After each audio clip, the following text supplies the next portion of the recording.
All right, here we are. Mayor Mike, tell us what's behind you right now, would you? So this is our Christmas season. No, Yes. this is our salt shed. So this is where we store all of the salt that we intend to use for the brine mixing and keeping the streets free and clear of ice. Same with the sidewalks. This is our stockpile for the year. This is what we get to use for this winter season. And of course, tonight things are going to get started. We've got the winter storm watches, warnings out for the area depending on where you live right now.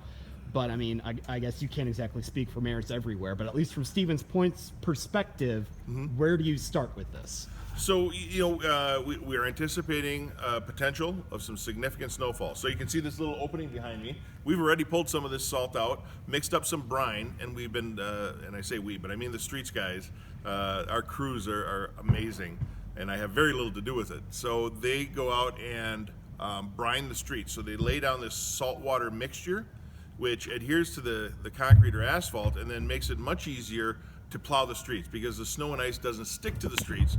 And when you have significant accumulations, it's melting from the top up and the bottom down, or other way around, bottom up, top down, to make clearing the streets much easier and more efficient.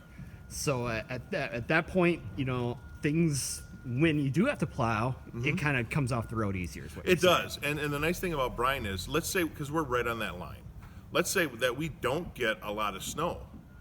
The rain is going to wash a lot of that off, but the brine mixture will stay on the road, provided there's no rain or water washing it off, for several days.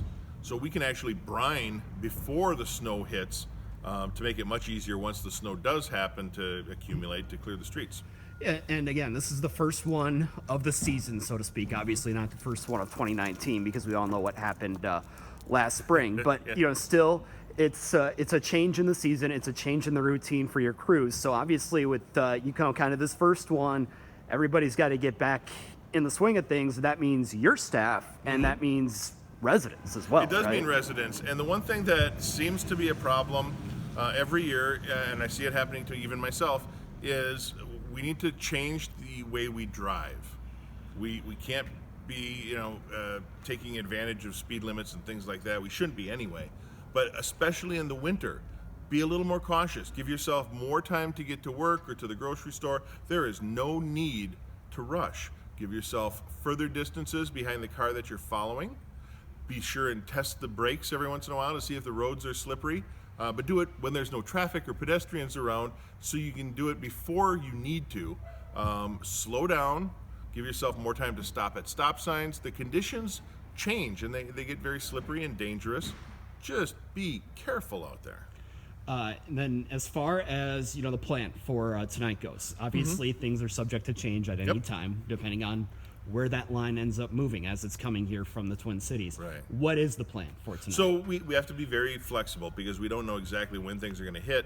Our drivers have a finite amount of hours they can be working. We don't want to overwork anyone, make them too tired to drive, that sort of thing. So the brine is being laid down right now. And then once the snow or rain starts, excuse me, we will be getting our plows out there, clearing the main streets, what we call our arterials, A and B routes, or our A and B roads. The accumulation, if it continues to snow, we may have to go through those A and B roads again before we get to the C routes. But we have to kind of play it by ear and watch how Mother Nature treats us. And if it's all snow, we're going to be working for the next 24 hours. If most of it's rain, we may not have as many plow drivers out because the need isn't there. So what is your biggest message then? First off, to your crew, obviously, because again you're the top dog. They report to you indirectly, and then your biggest message for residents. So the biggest message for residents is patience. Okay, we all live in Wisconsin. This is nothing new to us. The winter season happens, and we all deal with it. So be patient, help your neighbors, help your friends. Know that the plow trucks are going to come by and they're going to put a big pile of snow at the end of your driveway. They do it to me. But then also understand that these drivers, when they're done clearing the roads and making those roads safe for us to drive on, they have to go home after working 8 to 10 hour shifts and then clear their sidewalks and their driveway, which a plow driver, one of their buddies, probably plowed them in just like everybody else, because that's the way things work in the winter here in Wisconsin.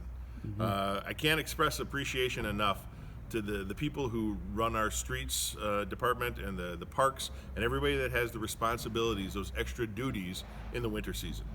One last question I gotta ask because my curiosity is just running around. What now? Am I gonna get you to do a nosedive into the pile of salt? No, that's hard, right? It's not like balls, the ping pong ball things, right? If I bet I could walk on that. Let's see.